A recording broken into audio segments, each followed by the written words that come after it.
Abre tu Biblia, por favor, en el capítulo 14 de la carta a los Romanos. Capítulo 14 de la carta a los Romanos. Vamos a adentrarnos en un capítulo tremendo, en un capítulo increíble. En el final del capítulo anterior, el apóstol Pablo nos estaba hablando de cómo debemos andar, de cómo debemos vivir, de cómo debemos comportarnos. Se nos hizo una advertencia sobre el tema del tiempo y de la premura que tenemos de que todo lo que él ha estado enseñando venga a ser una realidad y lo pongamos por práctica. Y especialmente que el nuevo pacto en Jesucristo y esta nueva ley en la que nos movemos, la ley del amor, la ley de vida en Cristo, no sea solamente una teoría, sino que sea una forma de vida. De hecho, en el último versículo del capítulo anterior dice: vestíos del Señor Jesucristo y no proveáis para los deseos de la carne. Vestíos de Él, caminad como Él, pareced como Él, hablad como Él, comportaos como Él, vestíos de lo que Él es, hasta qué punto que se os confunda, ¿verdad? Que ese es nuestro gran desafío. Y para la carne directamente no proveáis, no alimentéis, no cedáis, no regaléis, no deis a la carne. Y entra en un capítulo muy interesante. Vamos a leer los primeros versículos. Dice: recibid al débil en la fe, pero no para contender sobre opiniones, porque uno cree que se ha de comer de todo, otro que es débil come legumbres. El que come no menosprecia al que no come, y el que no come no juzga al que come, porque Dios le ha recibido. ¿Tú quién eres que juzgas al criado ajeno? Para su propio Señor está de pie o cae, pero estará firme, porque poderoso es el Señor para hacerlo estar firme. Uno hace diferencia entre un día y otro, día y día, otro juzga iguales todos los días. Cada uno esté plenamente convencido en su propia mente. El que hace caso del día, lo hace para el Señor. Y el que no hace caso del día, para el Señor no lo hace. El que come, para el Señor come, porque da gracias a Dios. Y el que no come, para el Señor no come y da gracias a Dios. Para adentrarnos en este capítulo y en esta primera parte, tenemos que hacer una pequeña introducción a este capítulo. Hay dos cosas que tenemos que considerar aquí. La primera es el hecho de que esta era una congregación mixta entre gentiles y judíos. Ya hemos dicho que era una congregación que hasta el año 50 aproximadamente tenía gente judía y gente gentil, gente no judía, lo cual ya era un gran avance en aquel momento. Era un gran avance, pero pues conllevaba algunas dificultades de convivencia. Los judíos que se habían convertido con todo un bagaje de la religión judaica, y los gentiles los gentiles no sabían ni dónde estaba la Torá ni dónde estaba nada. Ellos se convierten y se aunan hasta el año aproximadamente 50, donde Claudio expulsa a los judíos de Roma. Ahí posiblemente salen Priscila y Aquila y otros muchos. Pero aproximadamente unos 5 años más tarde, este edicto se corta y los judíos vuelven. Cuando los judíos vuelven, durante esos 5 años sin judíos en la congregación se ha gentilizado, por decirlo de una manera. O sea, las costumbres judías han perdido casi su lugar, y la iglesia en la ciudad de Roma, la iglesia local, las congregaciones, los puntos en las casas, básicamente están compuestos por gentiles que se comportan como gentiles, que han abrazado la fe, que han abrazado la justificación por la fe, que quieren seguir a Dios, que quieren seguir a Cristo, que quieren ser obedientes, como más tarde dirá en el capítulo 16 San Pablo, que son obedientes. Tan obedientes son que el apóstol Pablo les tiene que marcar a quién obedecen, porque eran obedientes. Pero cuando vuelven los judíos se encuentran pues que queda poco de su tradición y de sus formas, ¿no? Entonces se da un conflicto entre estas culturas. Y parte de la razón por la que Pablo escribe esta carta es para poner orden, comunión y buen ambiente entre ellos. Entonces, aquí se daba una situación que es particular de aquel tiempo, de aquel momento, pero que hay mucho que aprender y es mucho rescatable. Y es que los judíos habían venido a Cristo, pero ellos seguían trayendo sus rituales y todo lo que habían aprendido.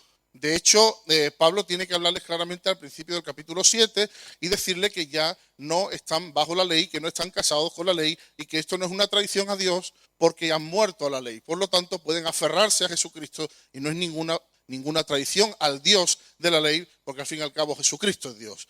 Y les tiene que tocar esto, pero luego más tarde vuelve a entrar aquí en las partes más prácticas, porque claro, un judío que en su vida se había tomado una tapa de jamón serrano y ahora se sienta al lado del gentil que se come el jamón hasta vivo. Se lo come casi sin curar. Y un judío que había guardado mucho sus fiestas, donde se conmemoraban eventos que el Señor había establecido, fiestas que Dios mismo había establecido. Pues ahora el gentil no entiende nada de eso. Incluso el Sabbat, ¿no?, el día de descanso para estar con el Señor, que Dios lo estableció para el pueblo de Israel, el gentil, nada de eso. Y claro, se empiezan a dar pues roces, historias, diferencias de opinión. Además de esto hay que tener en cuenta otra realidad.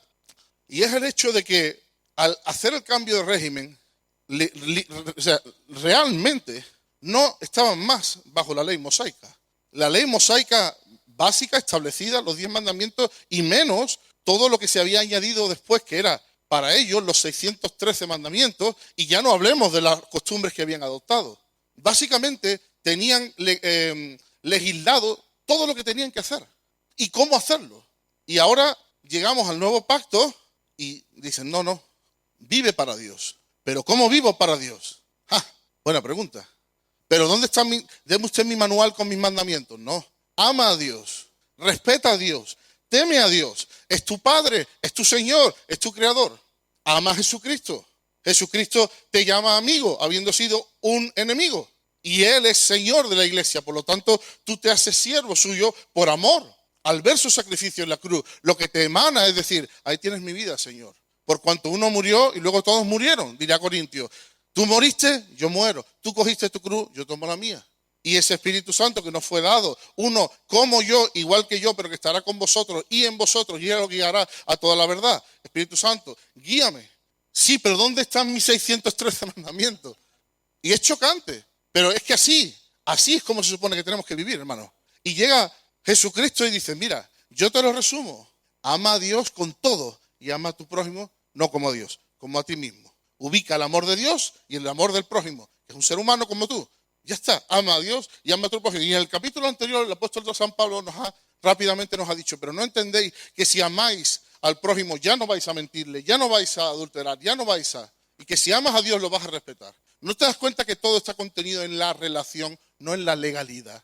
Y claro, ellos dicen, sí, muy bien, pero yo mañana para despertarme me pongo las trenzas o no me pongo las trenzas, ¿cómo hago? Como pan con jamón, pan con esto. Necesito algo que me dé. Así somos. Seguridad, estabilidad. Piensa en cómo vivieron los primeros cristianos. Los que leemos en Hechos. La iglesia primitiva. Sí. La iglesia primitiva no tenía el Nuevo Testamento. Y muchos de ellos ni siquiera tenían la tradición judía. Los que eran más gentiles. ¿Sabes lo que tenían? Cristo es el que manda y el Espíritu Santo es el que nos guía. Somos de Él. Vivimos para Él y para Él vivimos. Y si nos equivocamos, Él nos corrige y cambiamos. Así vivían, una dependencia total. Claro, temblando todo el día, ¿no? Pero por otra parte, sacudieron el mundo. Ahora, ¿cómo hacemos si hemos pasado de legislarlo todo? Todo. Lee el Levítico, ahí se legisla todo. A, entre comillas, no legislarlo nada, sino vivir bajo el principio del amor. Bueno, se daba una circunstancia. Y es que había cosas que claramente atentaban contra Dios, contra su moralidad y contra lo que Él establecía. Había otras cosas que claramente, sin discusión, eran cosas que se entendía que eran de parte de Dios. Pero luego había un área, si le puedo llamar gris, aunque no me gusta llamarle gris porque gris parece raro, pero quiero decir un área intermedia donde está esa regla 643 que me dice no usarás el móvil. ¿Dónde está esa regla 642 que dice la tele sí, pero solo la primera, Netflix no? ¿Dónde está? ¿Dónde está un Casio sí, un Rolex no? Ahí lo dejo. ¿Dónde está? Alguien que me diga. Y la Biblia sí enseña, principios. Pero es que incluso la aplicación de los principios en casos puntuales es relativa. Entonces, ¿qué? ¿Playa sí o playa no? Depende de qué playa, depende de esto, depende de lo otro, depende de mil cosas. ¿Y cervecita sí o cervecita no? Depende de mil cosas, depende. Por otra parte, déjame decirte con cariño que los niños son maniqueos.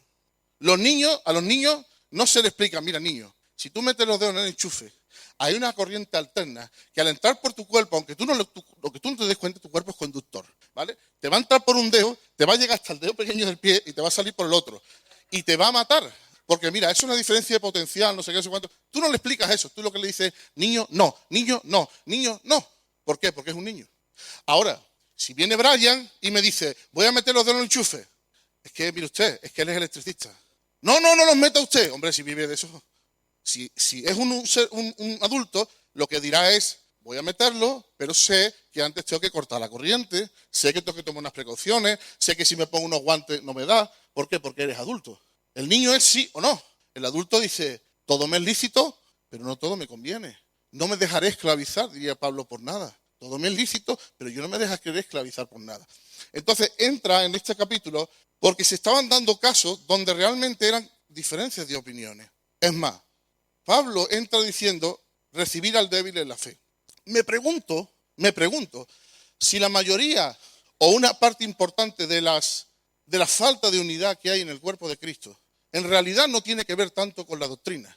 Tiene que ver con la carne y con que no aplicamos esto, el respeto por la conciencia del hermano. Me pregunto si en realidad banderas que levantamos en pro de defender doctrina, en realidad no son doctrina principal, sino que son cosas que en realidad lo que estamos demostrando es nuestro orgullo y nuestra ignorancia. Porque el capítulo 14 no está escrito para decir que no haya débiles en la fe. Está escrito para saber cómo tratarlos. Dios sabe que hay diferentes conciencias y lo permite.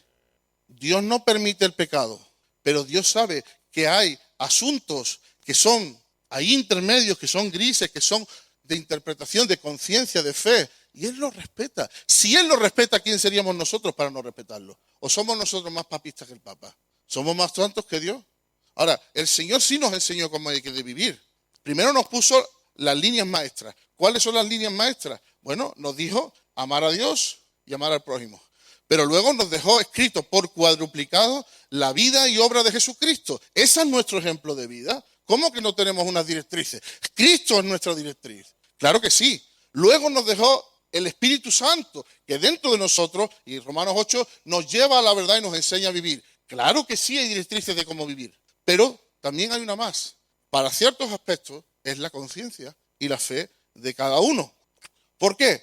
Porque lo cierto y verdad es que cada uno de nosotros tiene un bagaje, trae unas costumbres, incluso si has estado en una religión, como era el caso de los judíos que venían de la religión judía, y llega un momento en que se forma algo dentro de nosotros en la conciencia que en un momento dado Dios quiere que respetemos. Hay un concepto muy, muy interesante aquí, que es una palabra que se traduce al español en una que es súper fácil de entender, que se llama escrúpulo. Aquí está hablando de escrúpulos espirituales. Mira, ¿qué es un escrúpulo? Duda o recelo inquietante para la conciencia sobre si algo es bueno o debe de hacerse o no desde el punto de vista moral. Aprensión o asco a algo, como un alimento. Exactitud o rigor al cumplimiento del deber o en la realización de algo. Escrúpulos. Y lo cierto es que estos hermanos venían con un bagaje que les hacía muy escrupulosos en ciertas cosas. Ahora, es interesante ver que el Señor Jesucristo nos ha librado de la ley y nos ha metido en la ley del amor y la libertad. Este es el patrón, este es el paradigma. Este es el patrón y este es el paradigma. Así lo enseñó el Señor, así vivieron los discípulos, especialmente los no judíos, porque a los judíos les costó mucho soltar la parte de la ley, pero así vivieron. Pero es que incluso Pablo vivió así y Pedro vivió así, que eran judíos. Porque en Gálatas, cuando Pablo confronta a Pedro, le dice, ¿por qué tú no viviendo así haces como si lo vivieras? Pedro ya no vivía así. Pedro Pedro que era judío y que además su posición de mata y come, nunca comeré a cosa impura, lo había superado. Lo que pasa es que en su contexto, pues le apretaba el tema. Pero la iglesia no vivió así. Entonces, no hay manera de dar la vuelta. No. Y en Gálatas hay una reprimenda fuerte del apóstol Pablo por lo que él llama caer de la gracia, que es volver a apoyarse en ritos religiosos. Este es el patrón y no debemos bajarnos de ahí. No obstante, Pablo habla de los débiles en la fe. Cuando habla de los débiles en la fe, no significa una persona que no tiene fe en el Señor, porque a lo mejor uno de esos tiene una fe para sanidad increíble, ¿eh? No nos engañemos, ¿eh? No significa que no cree en Dios bien. No, habla de debilidad en el sentido de algo que está flojo, poco estable, enfermo. En la fe en el sentido de la conciencia de la moralidad. Los débiles en la fe, en su posición moral.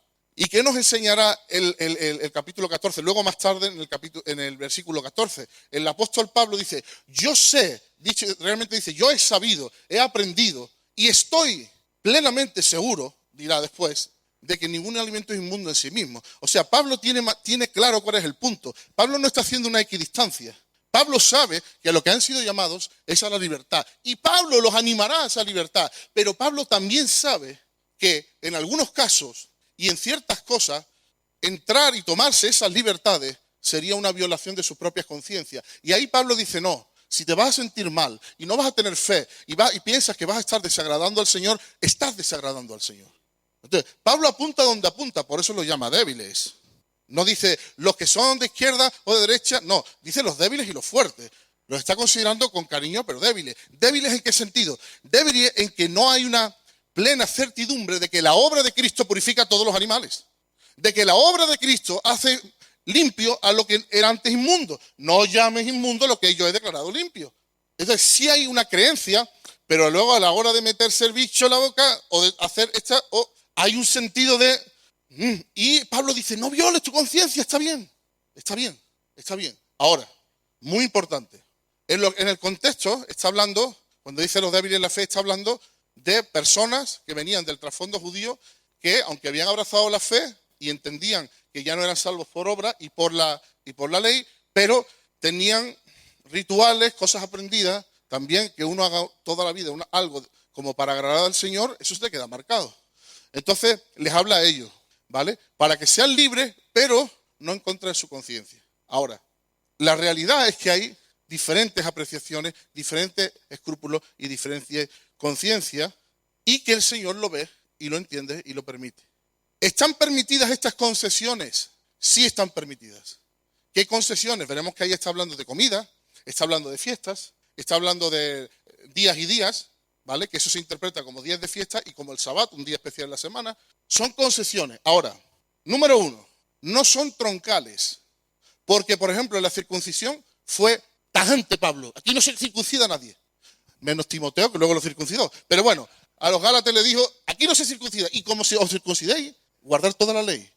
¿Por qué? Porque la circuncisión no era guardar una fiesta para el Señor. La circuncisión tenía un peso de lo que significa. La circuncisión. ¿Sabes cuál es tu circuncisión, hermano? ¿Sabes dónde está la raja del bisturí tuya y la mía? Si no eres judío. Está en un hombre, en una cruz, abierto de aquí, en el costado. Esa es tu circuncisión. Jesucristo de Nazaret, con el costado abierto, ahí estaba siendo circuncidado tu corazón y mi corazón. Y eso no se toca. Y Pablo dice, déjate de rollo, no vuelvas ahí. No, pero deja que corte aquí. No cortas nada, porque caes de la gracia. Cortas, guarda toda la ley en perfección. ¿Por qué? Porque en las cosas principales no se toca. No se toca. La obra de Cristo es muy, muy preciosa para que nadie ande queriendo arrimarle él. Bueno, Cristo sí, pero oración. Cristo sí, pero mis ayunos. Cristo sí, pero mira que bien guardo el Sabbat. Pero no, Cristo y punto. La obra de Cristo y se acabó. Por eso, en lo troncal, San Pablo decía, no. Oye, y sí, somos cristianos, pero no circuncidamos. No. Pero en cosas secundarias, Pablo decía, mira, ¿quieres seguir guardando un día especial a la semana donde no trabajas y te dedicas todo al Señor? Hazlo. Porque si es tu forma de darle gloria al Señor, el decir, voy a apartar este día, aunque se me vaya el pan de mi mesa, pero lo voy a apartar para el Señor, hazlo en fe. Y si el hermano te dice, mira, yo todos los días los tengo apartados por el Señor, porque yo vivo y muero para el Señor, y cada día es para Él. Y aunque esté trabajando, estoy sirviéndole, Pablo dice, adelante, dale gloria a Dios en todos los días. Es que no entendemos que en el reino hay cosas principales y otras secundarias. Es que eso está en la Biblia, hermano. Hay cosas que son troncales, inamovibles. Y luego hay cosas secundarias. Y en mi humilde opinión, pienso que muchos de los problemas en la iglesia vienen porque en vez de estar pendientes de cumplir lo prioritario, estamos discutiendo sobre lo no prioritario. Sea como sea. No es troncal. No es lo troncal del evangelio. Son cosas secundarias. Particulares de donde venían ellos. Y Pablo dice, mira, si no te da la fe para eso, no tienes libertad. Mira, no tienes libertad para tomar vino, no bebas ninguno, ningún problema, ningún problema. Número 1, no era troncal. Número 2, no se pone ahí el apoyo para la justicia. Tú quieres tomarte esa concesión, no te da la conciencia para, bien, pero no te creas ni que te mereces mejor el cielo, ni que eres mejor que nadie. No apoyes tu justicia ahí, porque en el momento que apoyas ¿qué es lo que le pasaba a los fariseos? ¿Recuerdas aquel que llegó a orar con sí mismo y dijo, te doy gracias porque no soy como tal, sino que yo hago? Y dice que se fue el otro, el publicano, que se golpeaba el pecho y decía, ten piedad de mí, sé propicio a mí, dice que ese es el que se fue justificado. Entonces, si es una cosa de conciencia, vale, pero nunca apoyes ahí tu justicia. Nuestra justicia es la obra de Jesucristo y por la obra de Jesucristo no solamente hemos recibido justicia, sino que nosotros hemos sido injertados en Cristo, por lo tanto nosotros hemos sido hechos la justicia de Cristo. Y en Él tenemos justicia, en Él tenemos salvación, en Él tenemos libertad, en Él tenemos santidad, en Él tenemos pureza, en Él tenemos poder, en Él tenemos reconciliación, en Él tenemos paternidad, en Él. Y si tienes alguna duda, siempre recuérdate el ladrón en la cruz. Esto es todo lo que puedo hacer contigo, Señor, decirte que me ayudes, que seas propicio a mí, y si eres propicio a mí, me muero contento. Eso es la actitud. Número 3. Número 1, no en cosas troncales. Número 2, nunca para apoyar la fe. Número 3, no seas dogmático. Hombre, si estamos hablando de conciencia, no seas dogmático, porque estás contradiciendo el principio. Por el mismo principio que Pablo no está siendo dogmático y te dice, mira, si no te da el alma, como se suele decir, no te da el alma para eso, no lo hagas. Es el mismo principio que dice, no seas dogmático con el otro que sí le da el alma para eso. No seas dogmático. El dogmatismo es infantil, es irrisorio, es no entender. 4, no se use para el orgullo, está relacionado. El mismo apóstol Pablo dice, no juzgues al que sí tiene la libertad de hacer esto. Y número 5, no se lo impongas a los demás. No se lo impongas a los demás. Ni le impongas tu libertad a los demás, ni le impongas tu no libertad a los demás. En el momento que hay imposición, se rompe el principio. Recibir al débil en la fe, pero no para contender sobre opiniones. ¡Wow, hermano! ¡Qué versículo! Recibe a tu hermano y no discutas con él. No se puede ser más claro, ¿eh? De verdad que no sé qué traducción leer, hermano, porque es que no se puede ser más claro. ¿A qué te refieres? Me refiero a cuando nos entran complejos mesiánicos y decimos, ese hermano es débil en la fe en esto, pero trae que yo voy a discutir con él, yo le voy a hacer entrar en razón. No, hermano, no. Yo no estoy hablando que no se pueda comentar una diferencia de punto de vista sobre un tema, pero escúchame, no, recíbelo. No quieras adoctrinarlo a tu imagen y semejanza. Recíbelo, ámalo. Y lo mismo cuando él te ve a ti con una libertad que él no tiene, a lo mejor un día te dice, oye, veo que tú tienes esta libertad. Pues sí, hermano, yo respeto de verdad que tú no la tengas, no, pero me gustaría saber, oye, lo mismo. Y al revés, aquí hay mucha carne, mira cuánta gente libre, cuánta cervecita por aquí, ven que os voy a enseñar, mira, el vino cuando enrojece, vamos a ver, que no discutas. Si alguien te pregunta, ¿tú por qué no bebes vino? Mira, hermano, porque todos los borrachos empezaron con una primera y si cortamos la primera, cortamos... pues mira, me parece una actitud interesante. No, hermano, es que yo tengo un bagaje. ¿Sabe usted? Yo vine de un sitio, en mi familia hay mucho borracho y ¿sabe qué? Yo me bebo ante un litro de aceite del coche que una cerveza. Y me bebo una Coca-Cola, que sí, que usted me dirá que es menos sana que el tinto. Lo que usted quiera, pero yo me bebo la Coca-Cola porque nunca he visto un borracho de Coca-Cola. ¿Lo ha visto usted? ¿Ha visto usted a alguien perder la cabeza con Coca-Cola? Entonces, mire usted. Pero no, un sentido de, no para discutir, no para argumentar. ¿Qué hay que hacer? Recibir. ¿Qué no hay que hacer? Discutir. Se acabaron las discusiones en la iglesia. Prohibido discutir, queridos hermanos. Recíbelo. Prohibido discutir. Obligación. Como decía en el capítulo anterior, no debáis nada a nadie, excepto una deuda sí que tenéis, el amaros. Me gusta esta traducción. Estad recibiendo a los que tienen persuasiones más restrictivas que las vuestras, sin argumentar. Recibir. ¿Por qué vamos a recibir a semejante? Dice, porque uno cree que se ha de comer de todo, otro que es débil come legumbre. Está hablando, y lo sabéis, no vamos a pararnos, está hablando de la ley que había de que ciertas cosas se comían, otras no. Y algunos se convertían y entendían, tenían la fe, que tenían una libertad en el Señor, que Dios había creado todo para que lo comieran y no había problema. Y otros que tenían cierta debilidad y decían, mira, yo no me voy a comer eso, ¿vale? Y sigue diciendo, el que come no menosprecia al que no come. Que no es solamente discutir, no, es un asunto del corazón, menosprecio. Y el que no come, no juzgue al que come, porque Dios le ha recibido. Ahí está el punto. ¿Por qué recibo yo a mi hermano? Porque si el santo y el puro y el altísimo lo ha recibido, ¿quién soy yo para ponerle pegas? Y decirle, es que usted viene de una cultura diferente, claro, usted come con las manos en vez de con tenedor. Es que usted viene de un grupo social diferente. Entonces, cuando usted viene aquí a un Agape y come, con lo que usted trae de comida, me pago yo un mes de comida.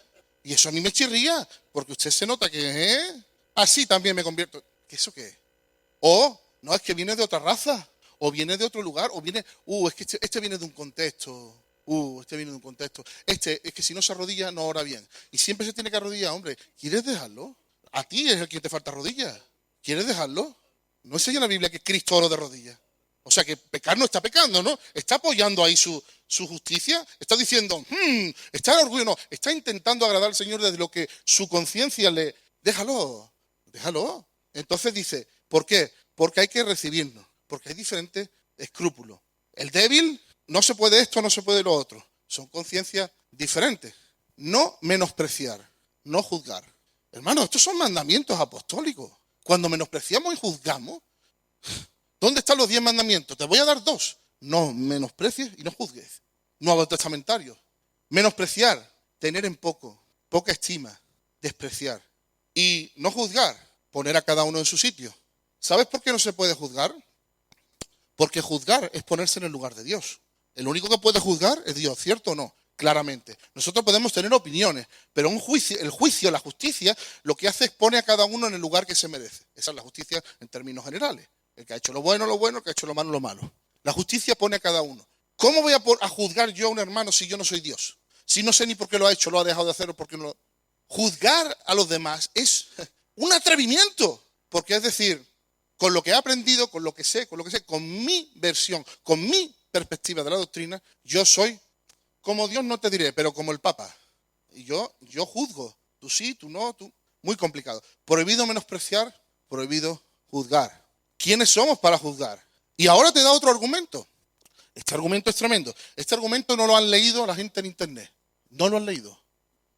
¿Tú quién eres para juzgar al criado ajeno? O sea, no solamente eres tú quien eres para juzgar, sino para juzgar a alguien que no te pertenece a ti. Porque la única persona que puede juzgar es Dios, juez sobre vivos y muertos. Pero es que además, los que somos hijos de Dios, decimos que le pertenecemos a Dios. Somos propiedad privada de Dios. Por lo tanto, el único que puede juzgarnos en última instancia es nuestro maestro, nuestro amo. Juzgar al hermano no solamente es un atrevimiento por ponerse en el lugar de Dios, sino que es decir, me pertenece. Yo soy amo y por eso te juzgo y te digo si tienes que comer jamón o no. Porque yo soy tu amo. Yo. Y el apóstol dice, ¿quién eres tú para juzgar al criado ajeno? Para su propio Señor, ¿está de pie o cae? Es su problema de conciencia delante del Señor. No estamos hablando de pecado, no estamos hablando de principios claros e inamovibles. Estamos hablando de conciencia. Y le dice, no eres Señor sobre él. Levanta las manos. Deja de controlar, deja de manipular, déjalo tranquilo. No, deja de discutir, ámalo. Claro, se espera que él no te menosprecie a ti por tener una libertad que él no tiene. Esto es de ida y de venida, en una autopista de 2 carriles. Pero ojo, porque cuando tú ves a alguien juzgando a otro en internet, ojalá fuera solamente en internet, en todos lados, pero bueno, en internet, muchas veces dice, oiga, ese hombre es su hijo espiritual, su hijo, es miembro de su congregación, usted es autoridad sobre él, ¿usted quién es? O sea, usted no es nadie, usted es una persona que se atreve a juzgar a alguien que sirve a Dios. Deja que sea su amo, deja que sea su Señor el que le diga bien o mal. Porque puede ir mal, lo dice aquí, puede estar de pie, puede caer, pero todavía se aventura más, el apóstol Pablo dice, y tranquilo que no va a caer, hombre. Aunque sea pensando diferente a ti, lo mismo llega hasta el cielo también, hombre. Sí, porque es ese complejo mesiánico, ¿no? Como yo no vaya y le diga y no deje de echar esa cervecita o lo que sea, es que se nos va al infierno. Y entonces dice Pablo, tranquilo, hombre, que el Señor lo mantiene. ¿No? Dice, para su propio Señor está en pie o cae, pero estará firme. Estará firme. Aunque no piense igual que tú, hermano, aunque no piense igual que yo, aunque no casen todas las cosas, estará firme. Porque poderoso es el Señor para hacerle firme, de la misma manera que poderoso es para hacerte firme a ti. O por cómo crees que tú vas adelante. Porque tú sí tienes una conciencia más, a lo mejor, de una cosa u otra. Es que se nos olvida, hermano. Se nos olvida. Bueno, no vamos a seguir por cuestión del tiempo, pero seguirá diciendo uno hace diferencia entre día y día y otro día juzga todos los días iguales. ¿Vale? Es más de lo mismo. Podríamos adentrarnos aquí en los días, en las fiestas, en el Sabbat que Dios dio al pueblo de Israel y se lo dio cuando salió de Egipto y luego cuando vino Cristo nadie más guardó un Sabbat. Te informo, ¿vale? Pero bueno, los días, como la franquicia esta, ¿no?, de Estados Unidos, que un hermano no abre los domingos. ¿Por qué? Porque quiero que todos mis empleados puedan ir a la iglesia a dedicar el día al Señor y a su hermano y su congregación. ¡Ole! Oiga, mire usted, nosotros que trabajamos en bares y trabajamos en restaurantes, y mire, los domingos no es que descansamos, es que el día que más trabajo tenemos. Nosotros nos vamos a reunir el lunes, que es cuando libramos. Reúnase esto el lunes y no pasa nada. ¡Ay, Dios mío! No, ¡ay, Dios mío! No, chirría, no pasa nada. Claro, apliquemos estas cosas a nosotros. ¿Cuántas costumbres no tenemos nosotros? ¿Cuántas cosas aprendidas a lo largo de los años? ¿Cuánta tradición familiar, personal, evangélica, el que ha estado en otras religiones? ¿Cuánto de eso luego se convierte en motivo de discusión, de armas, de esto, de lo otro? No, no juzgamos, no menospreciamos, respetamos la conciencia, porque Dios la respeta. Y si tienes libertad, hermano, vive en libertad, no bajes de esa libertad, no bajes de esa libertad. Pero si tienes en alguna área algo que dice, mira, yo es que en eso a mí me cuesta, no lo hagas, sé coherente, pero no juzgues a tu hermano. Recuerda que en todo caso es algo entre tú y Dios. Y te adelanto algo que dirá más tarde, mira, si vas a restringirte en algo, hazlo para la gloria de Dios. Hazlo como un fruto de querer agradar a Dios. Y si no me voy a restringir, sino que voy a disfrutar de la libertad que me ha dado, celebrando la libertad que me ha dado, es que lo voy a hacer. Pero siempre es para la gloria de Dios y hacerlo en fe. ¿Amén? Bueno, pues tenemos para pensar, tenemos para reflexionar. Me pregunto si esta no será parte de la razón por la que no hay congregaciones multiétnicas, no hay muchas congregaciones con grandes diferencias en clases sociales, no hay muchas congregaciones multinacionales, no hay muchas congregaciones que tengan gente de una generación y de otra y de otra. Me pregunto si parte de la razón por la que la iglesia no puede ser esa iglesia plural es precisamente porque estos asuntos de conciencia los elevamos a doctrina y los usamos para discutir en vez de amar y recibir, amar y recibir. Así que cada vez que veas algo que no, tú dices, gracias Señor que tú me recibiste a mí. Así que recibir a mi hermano que es diferente a mí o que tiene otra conciencia en alguna cosa es poca cosa porque tú me recibiste a mí. Amén. Que el Señor os bendiga.